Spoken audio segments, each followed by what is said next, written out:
రాహుల్ గాంధీ కేసీఆర్ కంటే అధ్వానంగా ఉంది.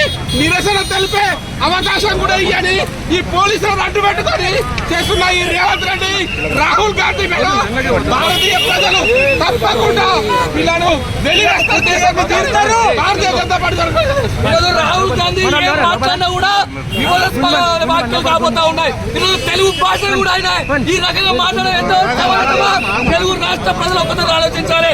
ఇక్కడ పోలీసులు మరి కనీసం మరి నిర్దాక్షిణ్యంగా ఈ రకంగా అడగడం ఎంతో సమావేశం మేము ఇక్కడ అడుగుతా ఉన్నాం. ఒక్కసారి రేవంత్ రెడ్డి ప్రభుత్వం ఆలోచించాలి. రేవంత్ రెడ్డి గారు కేసీఆర్ గారి కన్నా మరి ఘోరమైన పరిస్థితి చేస్తా ఉన్నారు. చేస్తా ఉన్నారు. ఇచ్చిన రాహుల్ గాంధీ హిందీ భాష కంటే తెలుగు భాష వ్యర్థము అన్న రాహుల్ గాంధీ ఈ రాహుల్ గాంధీ వ్యాఖ్యలను రాష్ట్రంలో అధికారంలో ఉన్న కాంగ్రెస్ పార్టీ ముఖ్యమంత్రి రాహుల్ గాంధీ